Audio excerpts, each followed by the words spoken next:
you've got 110 tips and tools for the CBT toolbox, just came out this year. What I love practical stuff, right? Because I do think you look at therapy, you look at any topic, and it's too big, it's too much. So like, how do you Right. make it digestible? And Make it um, little bites. exactly. And also, we have no attention span anymore. But That's right. Quick and short and effective, right? exactly. So, what prompted you? And this is your 11th book. What prompted you to write this specific book on the tips and tools? Well, to be honest, my publisher asked me, and I said yes. Mm, So it's not like I had a burning desire to write another book. I didn't actually think I was going to write another book, but they said my books are selling pretty well, some of them. And I have different publishers, but this was my mm, main publisher, which is Pessy, which is a mental health publisher who's just fabulous, and they have fabulous books. Um, they asked if I'd write another one. I said, sure. And so I have always liked CBT. And I've always believed in it. And I said, what would you like me to write about? And they wanted me to write about CBT. So that's really why I did it. But I couldn't write about anything I didn't know about and didn't believe in. of course. And I would say that, there's a lot of other types of therapy like ACT, acceptance and commitment therapy, DBT, dialectic behavior therapy. Every type of therapy that I know of, pretty much except psychoanalysis, has a very big chunk of CBT in it. So it was a very natural thing for me to do because in any type of orientation, CBT is a cornerstone. Yeah, I think everything aside from Freudian psychoanalysis or whatever it was called, I think they're all kind of CBT because ultimately it is how you behave. It is what's happening in your head. Thoughts, you control your feelings, and then your behaviors. Yep, it's a Exactly. cycle. It's called the triad, the cognitive, the triad. Yeah. So you decided to write 110 tips and tricks. Mm-hmm. I'd love to go through all 110 of those with you, but I think people would benefit from checking out your book, and that link is in the show notes below. But Great. what are some of you shared a few, but what are some of the other tips that are in your book that people can apply to their everyday life and learn more about if they decide to read your book? Well, one of the tips that I've always liked is to develop an observing head. So if you're feeling emotionally charged and upset, to imagine, first thing, think of what your thoughts. I'm always getting back to identifying your thoughts and then imagine them on a cloud and observing it. And instead of it's called cognitive diffusion. Instead of looking from your thought that, let's say, I'm a loser, you're looking at your thought. There I go again, thinking I'm a loser. So you're defusing that thought from your head and you're looking at it rather than from it. And that can bring a lot of peace to people because it makes you distance yourself from your distressing thoughts. So you can do that with imagining leaves on a stream, and that's a part of acceptance and commitment therapy. Stephen Hayes has that as a very popular technique because, again, CBT is in all these types of therapy, and I include them all. Imagine that you have an upsetting thought that, I'll never find someone to love. And you put it on a leaf and you diffuse it from your head. And so you don't believe it anymore necessarily. You're watching it and you watch it float away. That's an example of an imagery. I really like also developing a toolkit that is for whatever you want. Anxiety toolkit, depression toolkit, stress management toolkit, and actually assembling specific metaphorical objects and put them in a jar, put them on your kitchen counter in a basket or whatever, and they're reminders of self-care.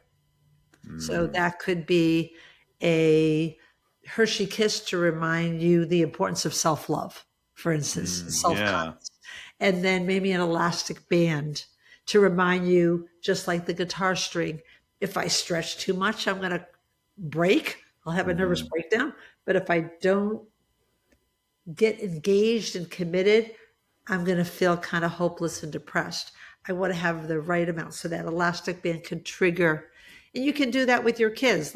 Let's think, of an anger management box over here. Let's think of visuals that will remind us. So that's another example. Another one is coping cards.